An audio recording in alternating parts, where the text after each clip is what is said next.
famous collection of poems, right? Uh, Called the Amoretti sonnets. Uh, it is known as the sonnets, right? And we will focus on the structure of these poems and the influences behind them. Specifically, we will analyze what? Three of these sonnets, right? And we will explore how Italian poets, right? Italian poets like Petrarch, Petrarch, influenced Spenser's work and how he adapted the sonnet form, right? And we will also discuss the mix of Christian and Platonic ideas. Christian and Platonic ideas about what? Love and desire, right? Those are the things that you find out in these poems, isn't it? So let's to start with this. We will review the sonnet form and the tradition of courtly love, right? Courtly love that Spenser was a part of it. So Spenser means we are talking about the poet whose name is Edmund Spenser, right? So when reading and studying sonnets, it is important to know that a sonnet is what? A special type of short poem, right? Sonnet is what? A special type of short poem. And it has how many lines? 14 lines, right? And they came from Italy during the Middle Ages. So when did the sonnet come? Now it came, you can say that during the Middle Ages, where now, means from Italy, right?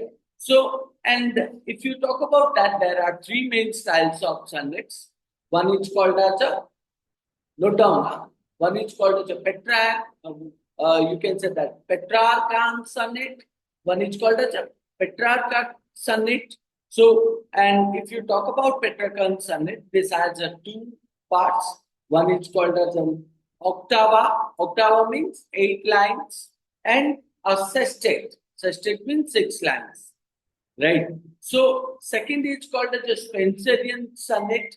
So when you talk about Spenserian sonnet, we can say that this particular poem that has also, you can say, 4 quatrains.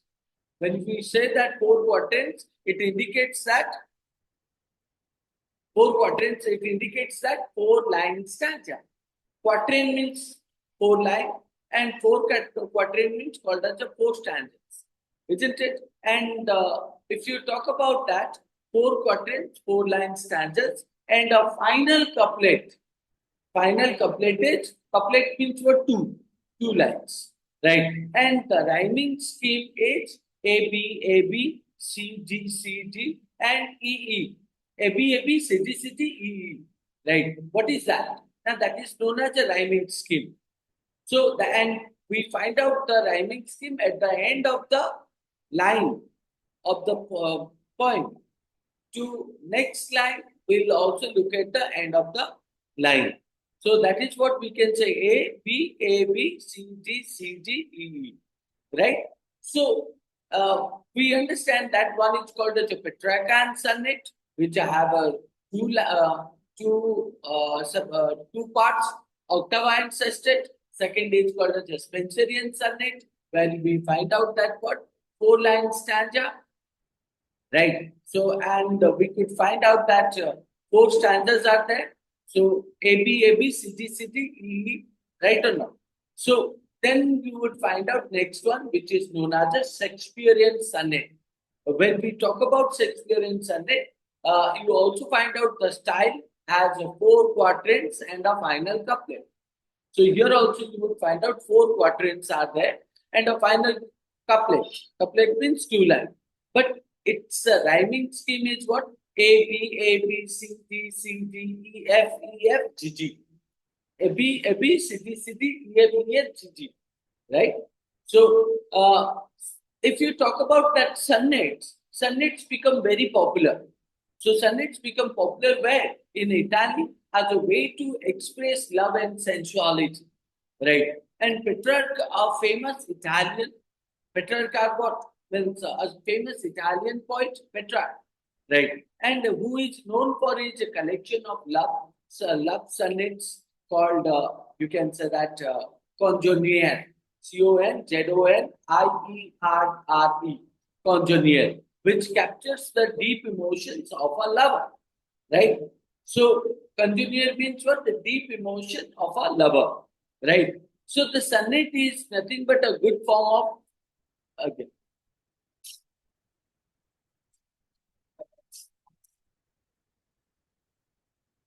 here again, ये दिया ही नहीं हाथ पर कौन सा madam भाई सौम्य sir और ठीक है ठीक है. So we talk about what in the courtly love tradition, or you can say that if you talk about sonnet, sonnet is a good form of what expressing courtly love, right? So because it is short and it is also focused, right? Sonnet becomes short and focused, and which helps stop overly sentimental or exaggerated feelings. Now, when you read sonnets, you would find out that what you would find out the sadness, or you talk about that excessive emotion is present, and it uses strong images. Images means imagery, strong imagery and rhythm to express what intense emotion through the picture, through the rhyming or rhythm, right? So you find out nothing but an intense emotion.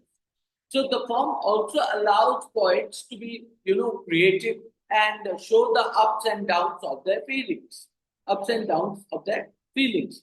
In the courtly love tradition, what do we find out? As described by the Italian writer whose name is called as Castiglione, right? Castiglione. So, in his book called as the Book of the Courtier, right, where he pointed moderation was a key quality. Moderation means balance. Balance is nothing but a key quality.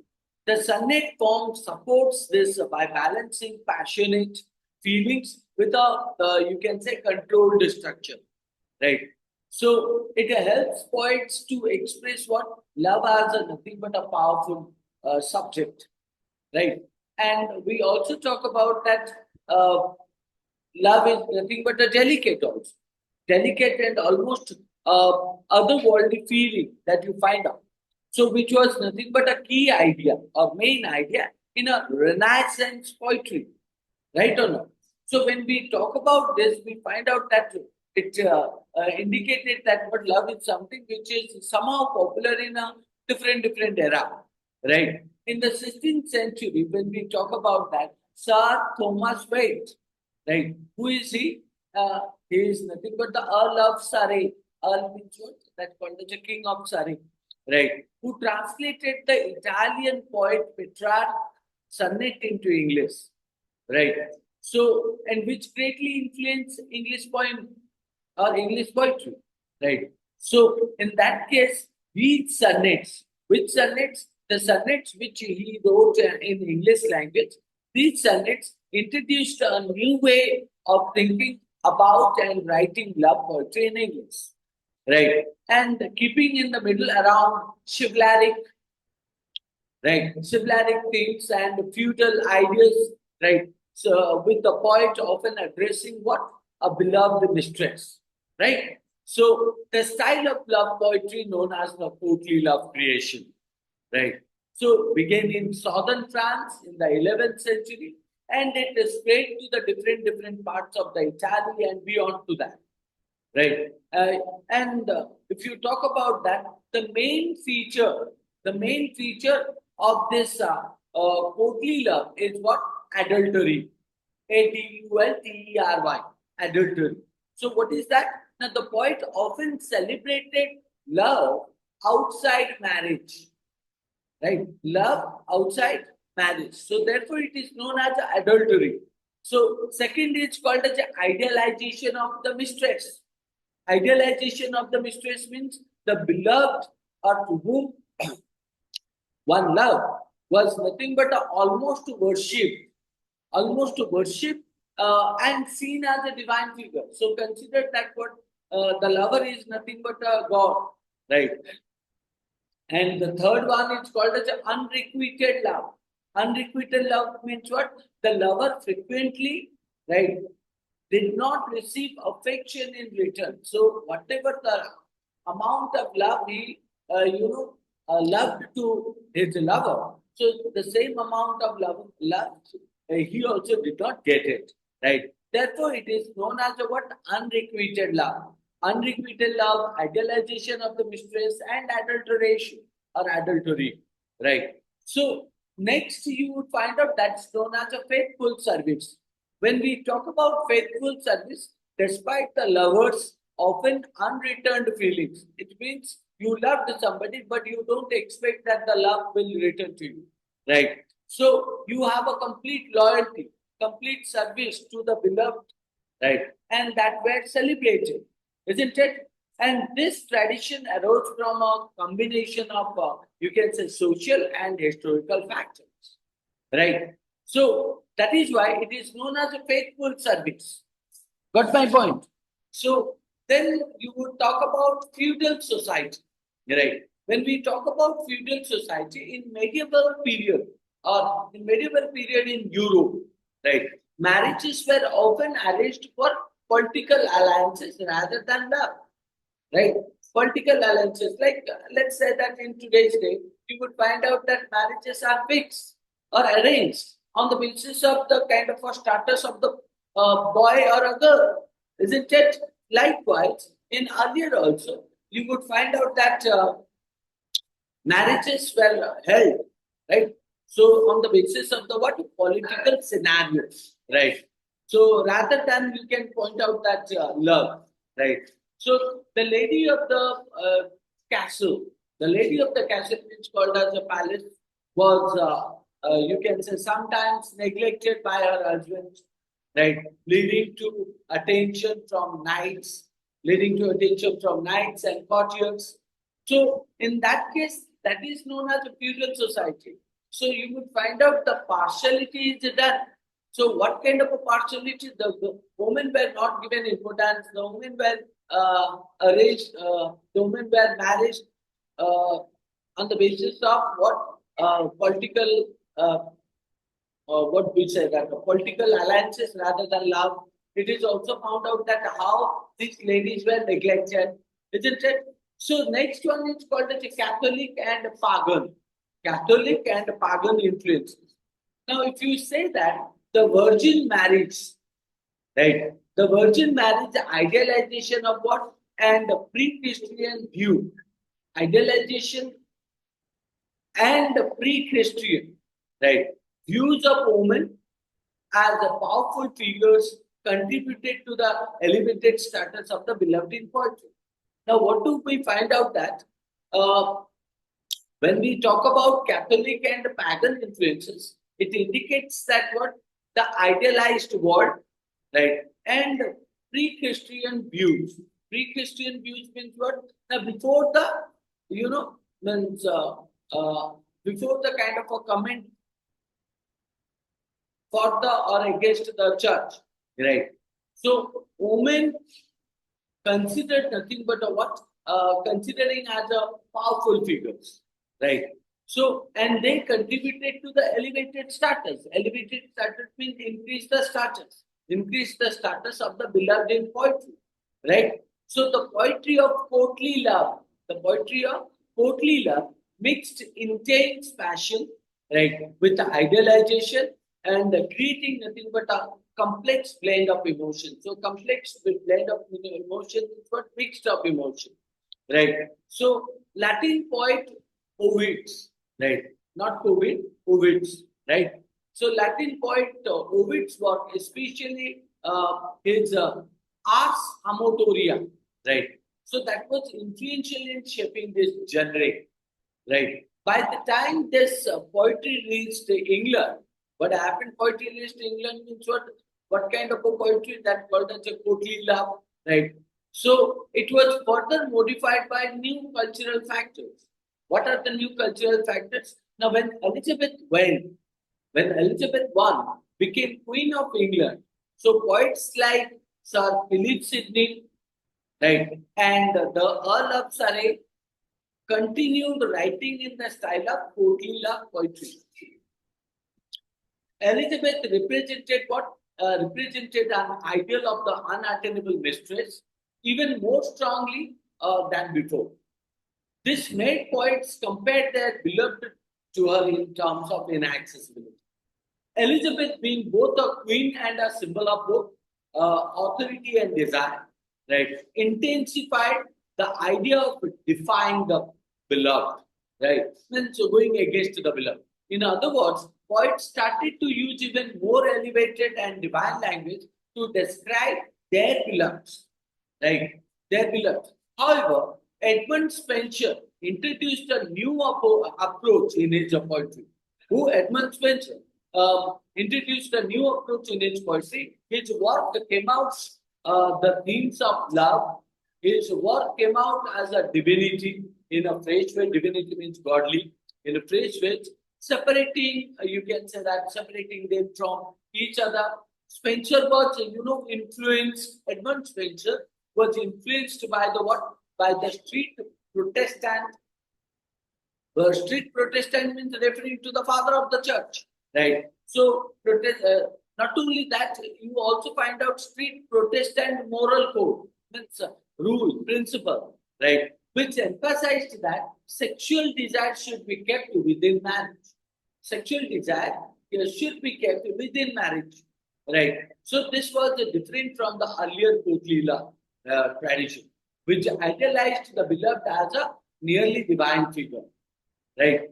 So Spenser's poetry, especially in the Amoretti sonnets that we are studying, so Amoretti sonnets and epithalamion, right, reflects, so Amoretti sonnets and epithalamion reflects a shift from the idealized and unattainable love of the past to a more realistic and celebratory view of love that still maintains its sanctity. Sanctity means called as a purity, right?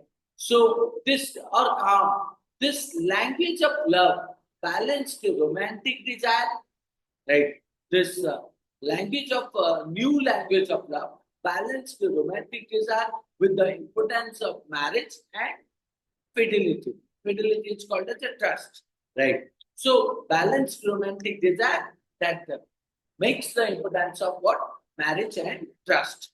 So at the same time, means when we will look at closely to the Spenser's sonnets, so from the Amoretti, you will understand that means how it reflects the change, right? Like the Amoretti sonnets by Edmund Spenser are a remarkable example of what? 16th century, right? So 16th century Renaissance period or the Renaissance English, right? So Renaissance English court poetry. So and it reflects nothing but the both traditional and innovative elements of the sonnet form. These sonnets not only adhere or abide or called as obey to the popular means sonnet structure of the time, but also does what? But also incorporate the classical Bible and biblical and also mythological references that were fashionable among poets of the era, right? So Spenser's sonnets are part of the broader tradition of Coquilina poetry, which was heavily influenced by the Italian poet, whose name is Petrarch, right? So the Petrarchan sonnet, with its unique structure of an 8-line and sustained 6-line, so provide a framework that Spenser employed in his work. So when Spenser wrote, so he also followed the same kind of a method that Petrarch followed, right? So the octava typically follows a rhythmic style of what? A, B, B, A, A, B, B, A, A, B, B, A, A, B, B, A. So octava, 8-line. So while the sustained 6-line can vary with the patterns like CDE, CDE, right? So understood? ABBA, ABBA, right? So CDE, CDE. So or city, right? So this structure allows for a clear division of what themes and arguments, right? Which is centered to the Petrarchan style, right? So in the tradition of Petrarchan poetry, the sonnet often features what a Petrarchan concept, right, or belief, a literary device in which the beloved is indicated as nothing but a beautiful yet cruelly distant. So the lady is beautiful, but at the same time, clearly distant or called as far from the lover. So this idealized figure of the unattainable mistress that was a hallmark or symbol of the genre. So, reflecting the poet's own struggles with unrequited love, right? Unrequited love means what you love somebody, but you don't get the return of it. However, by Spenser's time, this portrayal had become somewhat pleased due to its extensive use by earlier poets, right? Now, if you talk about Spenser time, so many other poets are also used that, isn't it? So, Spenser's Amoretti sonnet, Spenser's Amoretti sonnet, while rooted in the Petrarchan tradition, rooted means what taken out from the Petrarchan sonnet, right? Demonstrated a nuanced departure. Demonstrated what? A nuance means that for the small details uh, from whom earlier conventions. The sonnets focus to nothing but the immortalized Elizabeth Boyle, right? The sonnet aim to do what? Immortalize. Immortalize means something which is nothing but a continue for a long period of time.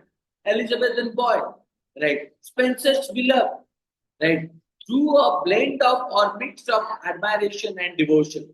Spenser's work reflects what? The influence of other contemporary poets. It means his writing also reflect to other contemporary poets, such as you can say Torquato, Tasso, and Pierre de Ronsard, right? So, which works you can point out that also integrated classical and mythological themes. So, despite these influences, Spenser's poetry maintains its uniqueness through its approach to the Petrarchan concept. Right? Uh, let's. What is the time? 12.